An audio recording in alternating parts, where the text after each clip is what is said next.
Morning বন্ধুরা and welcome back to my channel. আশা করি তোমরা সবাই খুব ভালো আছো, আমিও ভালো আছি। তো চলো তোমাদের সবাইকে সাথে নিয়ে আবার একটি নতুন ভিডিও শুরু করা যাক। আজকে শ্রাবণ মাসের শেষ আর ভাদ্র মাসের শুরু। ভীষণ জোরে বৃষ্টি, সকাল থেকে একদম থামছে না, সমানভাবে বৃষ্টি হয়ে যাচ্ছে বলে একদম ছাদে জল জমে গেছে। আর ছাদে জল জমে যাওয়া মানেই সিঁড়ির নিচ থেকে জল পড়বে, আর দেয়ালে তো ড্যামেজের প্রবলেম আছেই, সেটা তো হয়েই থাকে। হ্যাঁ, তোমরা যখন আমার এই ঘরের কাজবাজ দেখতেই পছন্দ করো, তখন না আমার ওই বাইরে গিয়ে আর ভিডিও করতে ইচ্ছা হয় না। হ্যাঁ, যদি কোনো পারপাসে যাই তখন একটা আলাদা ব্যাপার, ভিডিও করতে ইচ্ছা হয়। তবে এই যে বোনের পরীক্ষা দিতে নিয়ে যাচ্ছি, এটা আবার কি ভিডিও করব বলো তো? সেখানে গিয়ে তো আমার কোনো কাজবাজ থাকছে না, সেই একই সেন্টারে যাচ্ছি, পরীক্ষা বোন দিচ্ছে, আবার আমি বসে থাকছি, আবার বোনের ছুটি হচ্ছে নিয়ে ফিরছি। এগুলো দেখাবোই বা আর কি, সেই জন্য না আর আমার করা হয়ে ওঠে না বোনের পরীক্ষা থাকলে ভিডিওটা। তবে যেদিন যেদিন ছুটি পেয়েছিলাম সেদিন শর্ট ভিডিও করেছি, আবার আমি গিয়ে পরের দিন বসে বসে কী করবো, ওগুলোকে এডিট করতাম, আবার তোমাদের সাথে পরের দিন শেয়ার করতাম, এভাবেই দিনগুলো কেটেছে আর কি। সেই জন্য আমার রেগুলার আর কি বড় ভিডিওটা পোস্ট করা হয়ে ওঠেনি। দেখো, বৃষ্টি এখনও থামলো না, আমার আর বোনের খাওয়া দাওয়া হয়ে গেছে। দুধ, হরলিক্স আর গুড ডে বিস্কিট আজকে সকালে জলখাবারে খেলাম। আর দুধের হাঁড়ি ফ্রিজে ঢুকালাম, খালি অবস্থায় দেখলে মাজেনি, কারণ ওই দুধের হাঁড়িতেই না আবার দুধ অল্প অল্প করে নিয়ে জমিয়ে ওই দুধের হাঁড়িতেই ফুটিয়ে নেওয়া হবে। সেই জন্য আর মাজেনি, যখন দুধের হাঁড়ির অবস্থাটা একদম খারাপ হবে তখন আর কি মাজা হবে। আমার মা এই জন্যই রান্নাবান্না আমাকে করতে দেয় না, সবজিটুকু কাটতে দেয়, এটাই অনেক। কারণ আমার মা সবজি দেয় সব তরকারিতে অনেক বেশি বেশি, তাই যেটুকু মা সবজি বলে তাই আমি সব কাটি। ওই আজকে দেখো মা মাছের ঝোল রান্না করবে, তাই আমার মা দিয়েছে ওতে কচু, পুঁইশাক ডাঁটা, আলু, ঝিঙে সব কিছু। আর এই এখন মাছ নেওয়া হচ্ছে, এই মাছটা নেওয়া হচ্ছে, এটা আবার অনেক দিন হয়ে যাবে, অনেক বড় কাতলা মাছ, একদম জ্যান্ত। এই মাছ কাকু যখন আমাদের বড় মাছ দেয়, আমি আশায় থাকি কখন আমি মাছ কাটাটা দেখব। আসলে মাছের পেটটা যখন ফোলা থাকে, আমি ভাবি মাছের পেটে কি আছে, অনেক মাছের ডিম আছে না মাছের তেল আছে, সেটার অপেক্ষায় থাকি। তো আজকে দেখতে দেখলাম মাছের অনেকটা তেল বেরিয়েছে, ডিমটা বেরোয়নি। তবে আমার বেশি ভালো লাগে দেখতে যখন মাছ কাটার পরে অনেকটা পরিমাণের মাছের ডিম দেখতে পাই। তবে আরেকটা বিষয়ও ঠিক, যে মাছের ডিম যে মানে মাছে হয় মাছ কাটার পরে, তো সেই মাছটা খেতে নাকি একদম টেস্টি হয় না। হ্যাঁ, তবে এটা আমিও ফিল করেছি, সেটা খেতে সত্যি ভালো হয় না। মাছের তেল যে মাছটাতে বেশি হয়, সেই মাছটা খেতে কিন্তু অনেকটা ভালো হয়। এটাই ডিফারেন্স আর কি দুটো মাছের মধ্যে, মানে তেলওয়ালা মাছ আর ডিমওয়ালা মাছ, এইটুকু আমি জানি। আর এই ওইদিকে মাছে সব আষ্টে গন্ধগুলোকে এক বালতি জল ঢেলে আমি পরিষ্কার করেছি দরজার সামনেটায়, ওখানেই কাকু মাছটা কাটে, ওটাই কাকুর জায়গা আর কি। আমাদের বাঙালিদের খুব একটা বড় প্রবলেম আছে জানো, যেখানে ফাঁকা জায়গা থাকবে, যেখানে একটা খুব সুন্দর ধরো একটা পরিষ্কার জায়গা রয়েছে, সেটা পরিষ্কার দেখতে আমাদের বেশিক্ষণ ভালো লাগে না মনে হয়। ওই ফাঁকা জায়গায় বা কোনো গামলায় আমাদের জামা কাপড় রাখতে রাখতে পাহাড় সমান হবে, জঙ্গল হবে, ঢিপি হবে, যখন সেটা দেখতে একদম ভালো লাগছে না, তখন আমরা সেগুলোকে সব পরিষ্কার করি। ধুলোবালি হয়ে কি অবস্থা ওই জায়গাটায়। আজকে আমি সব পরিষ্কার করে জামা কাপড়গুলোকে একদম মানে বাদ দিলাম, যেগুলো লাগবে কি লাগবে না, যেগুলো লাগবে সেগুলোকেও আমি একদম সাইড করলাম। ছাতাগুলো সব শুকিয়ে গেছে, একটু আগেই তো সব নিয়ে কাজে লাগিয়েছিলাম ভালোভাবে, এখন আমি সুন্দর করে ভাঁজ করে রাখলাম। তা না হলে কি বলো তো, ওই ছাতা শুকিয়ে গেছে, ওই ঘরের মাঝখানে ছাতা পড়ে রয়েছে, ওই আমার দেখতে একদম ভালো লাগে না।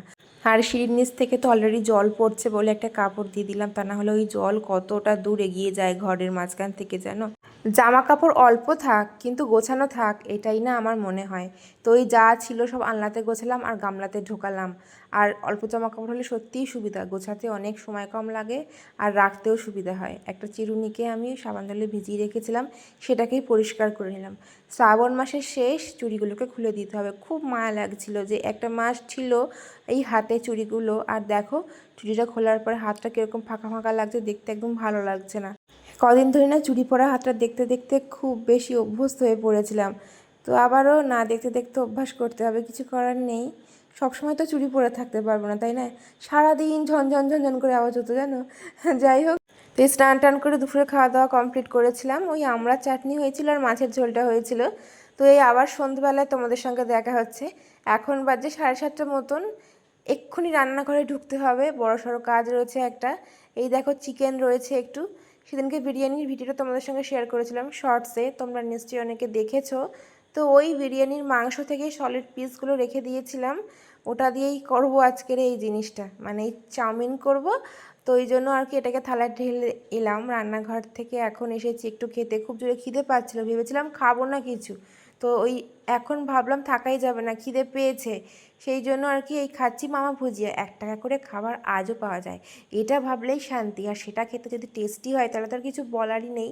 মামা ভুজিয়া যে কী টেস্টি, তো সেটা যারা খাও সেটা তারাই জানবে, আমার মতন যারা মামা ভুজিয়া খেতে পছন্দ করো।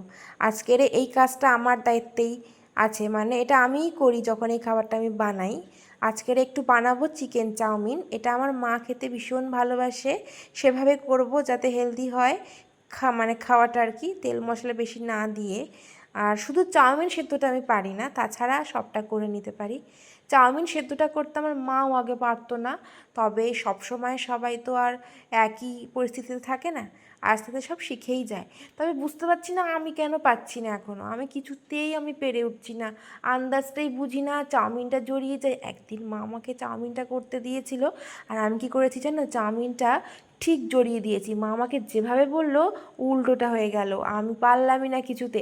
সেই থেকে মা বলে তোকে চাউমিন সেদ্ধ করা শিখতেই হবে না, তুই আমাকে ছেড়ে দে, আমিই করবো চাউমিন সেদ্ধ, বাকিটা তুই করে নিবি। তো সেই জন্য আমি আর চাউমিন সেদ্ধর দিকে যাই না, তবে ইচ্ছা আছে আমি চাউমিনটা সেদ্ধ করা শিখবো গো। তরকারি করার সময় আমি দেখেছি অনেকে একটা বাটিতে কি সুন্দর করে সব মশলাগুলোকে নেয়, তারপরে কি সুন্দর জল দিয়ে একদম ঘেটে নেয় মশলাটাকে, তারপরে তরকারিতে অ্যাড করে, তাতে করে কিন্তু পরিমাণটা খুব সুন্দর হয় আর টেস্টটা একদম ঠিকঠাক হয়। তো ভাবলাম আজকে আমি যেহেতু চিকেন চাউমিনটা করছি, অনেক রকমের মশলা না লাগুক, সস তো লাগবে, তো সেই সসগুলো যাতে টেস্টটা ঠিকঠাক হয়, পরিমাণটা যাতে ঠিকঠাক মানে থাকে, সেই জন্য আমি আগে থেকে সসের ব্যাপারটা ঠিক করে নিয়েছি। কোনো রকম জল লাগেনি অবশ্য, তবে সসটাকে একসাথে গুলেছি, বেশ ঠিকঠাক পরিমাণ আসবে আমার মনে হয়। একটু মিট মশলা আর একটু গরম মশলা দিয়ে নিয়েছি। চিকেন চাউমিন করা একদমই কঠিন নয়, যা কঠিন ওই জোগাড় করার আগে, মানে জোগাড় করতে, কাটতে, এটা সেটা করতে অনেকটা টাইম লাগে, কিন্তু রান্নাটা করতে একদম বেশি টাইম লাগে না। তো তারপরে একটু ঢাকা দিয়ে দিয়েছিলাম, আর একটু সব সস তারপরে দিয়ে দিলাম যেটা আমি তৈরি করেছিলাম। তারপরে অবশ্যই চিনি, এই চিকেন চাউমিনে একটু মিষ্টি মিষ্টি না হলে ভালোই লাগে না। তো ওদিকে ওটা হচ্ছে, আর আমি এদিকে বাসনগুলো মেজে নিয়েছি, কারণ এই বাসন অনেক পড়ে গেছে, এটা সেটা জোগাড় করতে করতে আমি একটা একটা বাসন টেনে টেনে বের করেছি। আর ওই আমি তোমাদেরকে একটা কথা বলিনি, আমি না চিকেন চাউমিন করার সময় একটু ভিনিগার দিই, যাতে করে চিকেনটা খুব সুন্দর সফট হয়ে যায়, আর চাউমিনের সাথে যখন মুখে পড়বে মাংসের পিসগুলো, তখন যেন একদম ছিপড়ে না লাগে, তাহলে চিকেন চাউমিন খাওয়ার মজা ওখানেই শেষ হয়ে যাবে। তো এই দেখো এবারে সব মিক্স করার পালা। এই চাউমিন মিক্স করতে গেলে আমার হাত পুরো ব্যথা হয়ে যায়, এই তরকারির সাথে মানে পুরো নিচে পড়ে যায় তরকারি, আর চাউমিন ব্যাটা ওপরেই থাকে, কিছুতেই মিক্স করতে পারি না আমি, খুব কষ্ট হয়। তবে এই রান্নাটা করতে আমার ভীষণ ভালো লাগে, কারণ এটা খেতে আমার খুব ভালো লাগে। আমি তোমাদেরকে আগেই বলেছি, যেটা খেতে আমার ভালো লাগে সেটা বানাতে আমার খুব ভালো লাগে, আর সবাইকে খাওয়াতেও ভীষণ ভালো লাগে। তো মাকে দিলাম, মা বললো খেতে খুব ভালো হয়েছে, মাকে আগে ভাগে খাইয়ে দিয়েছি, কারণ মায়ের পরের দিন ব্লাড টেস্ট ছিল, সকালে না খেয়ে করতে হবে, 4:30টার সময় ব্লাড টেস্ট হবে, কারণ মায়ের তো হসপিটালে যাওয়ার সময় চলে এসেছিল, রিপোর্ট করতে হচ্ছে, 2টো রক্তের রিপোর্ট ঘরে থেকে হচ্ছে, আবার 2টো রিপোর্ট হসপিটালে গিয়ে হবে। তো চলো বন্ধুরা, আজকের ভিডিওটা এইটুকুই খেতে খেতে শেষ করলাম। তোমাদের আজকের ভিডিওটি কেমন লেগেছে অবশ্যই জানিয়ে, দেখা হচ্ছে একটি নেক্সট ভিডিওর সাথে।